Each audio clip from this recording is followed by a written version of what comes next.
Ngjarja, them drejtën, është shumë e rëndë. Ne kemi diskutuar edhe për ngjarje tjera këtu tek ju, por që kjo është shumë e rëndë dhe këtu kanë nxjerrë në pa gjithë qalimin e institucioneve.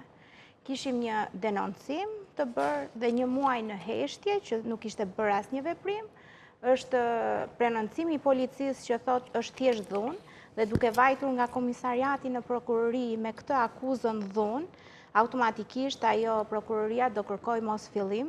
Nuk është parashikuar fiks ngjarja, nuk është pasqyruar fiks ngjarja siç ka ndodhur. Kemi heqje të drejtës, kemi kufizim lirie të një vajze.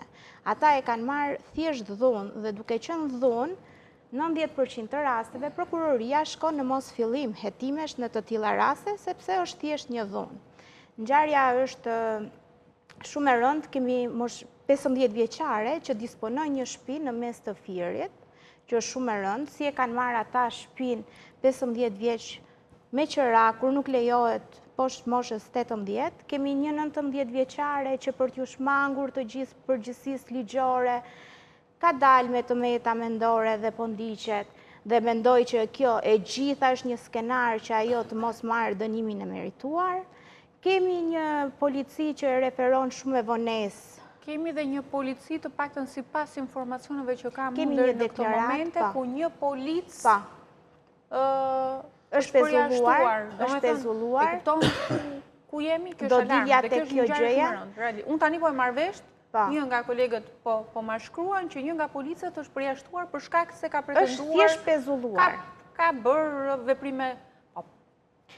Sepse ka marrëdhënie të pa konfirmuar me njërin nga dhunueset. Nuk thuhet me cilën, kështu ishte edhe deklarata e policisë shtetit, pezullohet. Do me thënë, unë nuk e di se ku arrin një njeri nga një gjë, nga një ta mendoj një gjë të tillë nëse është e vërtet me një fëmijë 17 vjeçar, se më e madhi aty ishte 17 vjeçar. Është 19, është kameramanja. Edhe 19, prap, 19 vjeç një polic me një 19 vjeçare, kjo është, nëse është e vërtet edhe ai duhet të dënohet. Policë shkemi duhet me ruajt fëmijët e tij. Jo, seriozisht kjo nuk është e drejtë. Do me thënë se po më irriton ngjarja, teksa në këto momente po e marr vesh për hir të vërtetës dhe për mua është skandal. Është skandal.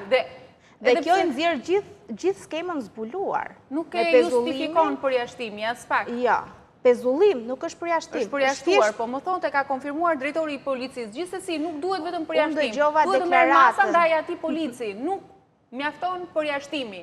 Nuk lejohet të abuzojnë me fëmijët tanë. Duhet të merren masa ndaj çdo personi që tenton të abuzoj me fëmijët tanë, fëmijën tim, fëmijët e gjithë secilit. Ndaj nuk mjafton përjashtimi. Ndjes. Duke qenë që pas ka të përfshirë punonjës policie, del zbuluar i gjithë skenari. Del 19 vjeçarja që pretendojnë se ka dhunuar të jëmën dhe është me probleme psikologjike dhe kjo ka ndodhur 2 javë pasi është bërë denoncimi i dhunës nga familja dhe nga vajza. 2 javë pasi e gjitha kjo është një mirë skenar, por që tani me daljen mediatike të videove, unë jam shumë dakord që video, sepse kemi pas shumë kështu, jo mos publikohet, jo të publikohet, ajo du të publikohet, se vetëm në rastin që u bë mediatike, vetëm në atë rast po fillojnë po lëvizin gjërat. Se këtu në Shqipëri, gjithmonë, në qoftë se diçka bëhet mediatike, vetëm në atë moment merren masa dhe vetëm në atë moment fillon çështja të lëviz.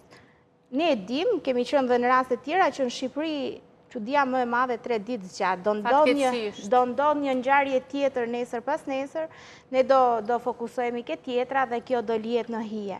Uroj dhe shpresoj që të marrin